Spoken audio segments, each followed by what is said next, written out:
Assalamu alaikum students. Welcome to class 9 chemistry. This is Muhammad Adil Khan. Now today we discuss about class 9 chemistry. In our course we have total 8 chapters.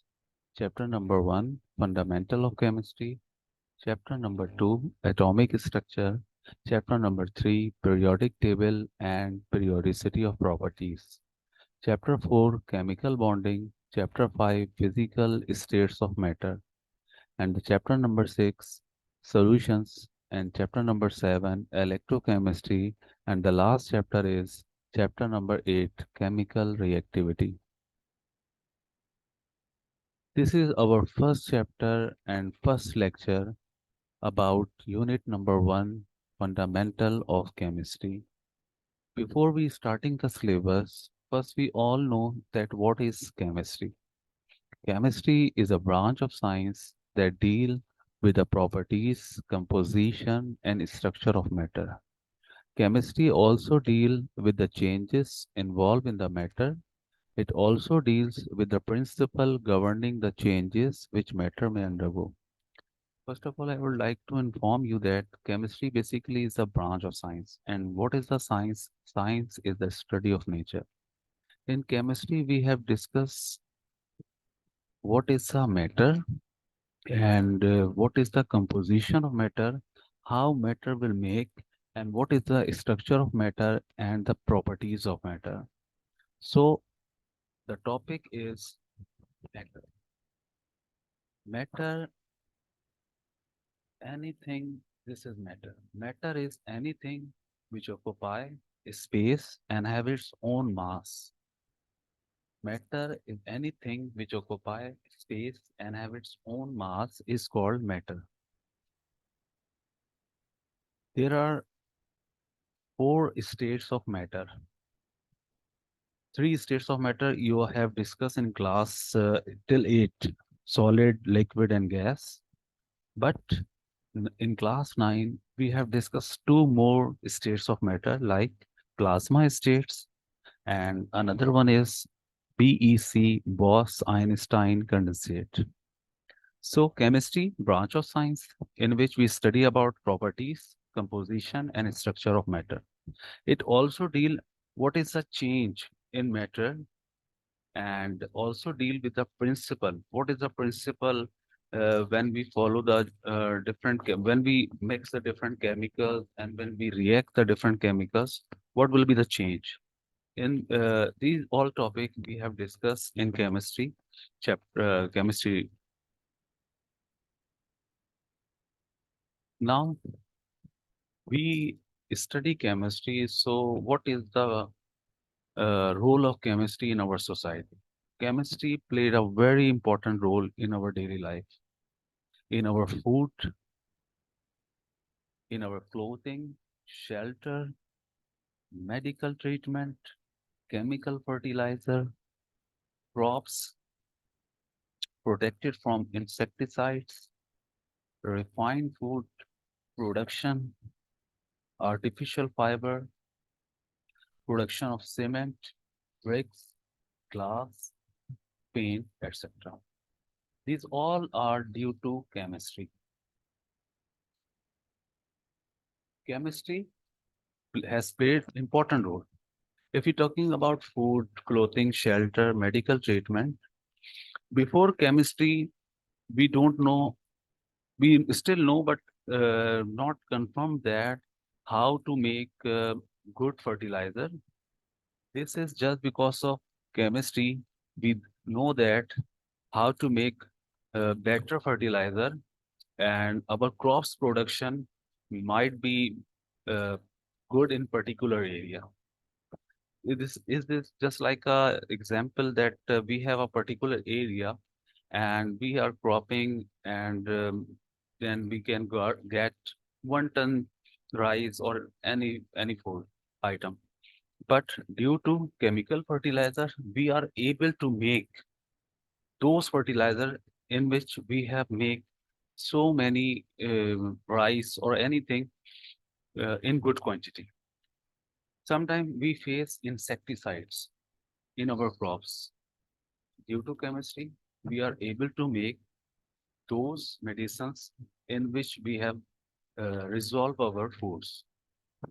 Okay, refined food, production of artificial fibers, cement, bricks, these all are just because of chemistry. The hazard of chemistry are so fast that no aspect of human life has remained unaffected. The smoke of coming chimney of chemical industries and from vehicles pollute the air. It is very dangerous to breathe in that air. Similarly, wastewater from industry pollute canals, rivers and has bad effect on land. Excessive chemical spray on plants also has bad effect. Means everything have a good quality, good impact in our life, and there is some. It is the use. How can we use this? If we use those vehicles, we pollute our environment. We try to not use these of vehicles pollute. And we are talking about chemical industries. They are pollute, but if you use proper use of smoke, then we can face good habit, good environment. Similarly, now the next, so Muslim scientists contribution of Muslim scientists. When we're talking about when we're talking about chemistry, so we all know that who is the father of chemistry. This is Jabir bin Hayyan. He is known as the father of chemistry. And when you're talking about unit number one, so we all know that there is a one MCQs in which during exams they are asking about who is the father of chemistry. So we know that Jabir bin Hayyan is known as the father of chemistry. He was known as the father of chemistry. He invented experimental method for preparation of nitric acid, hydrochloric acid, white lead. If we're talking about lead, his formula is Pb, hydrochloric acid, HCl, and nitric acid, HNO3. Now, Al-Razi, he was an expert surgeon, physical physician, alchemist, and philosopher. He was the first man to use opium as an anesthesia. Anesthesia is a basically during operations, during this sort of thing, people use people use uh, doctors use doctors basically use those conditions that patient will not sacrifice, not facing pain. So he was the scientist who used opium as an anesthesia. He classified substances into living and non-living origins. He prepared ethyl alcohol by fermentation process.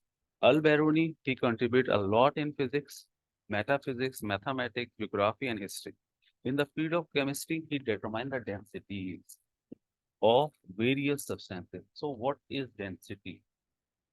In normal way, we have discussed that density is the compactness of closeness of a molecules. And density have a formula, mass upon volume. Okay. Now, density is equal to mass upon volume, or sometimes we also write D capital, mass upon volume. Ibn Sina, he contributed a lot in physics and also in chemistry, philosophy, and another. Now, this is our first lecture about chemistry, and we in this lecture, we have discussed what is chemistry, what is the role of chemistry, and what is the importance of chemistry in our daily life, and what are the Muslim scientists who contribute in chemistry. Okay.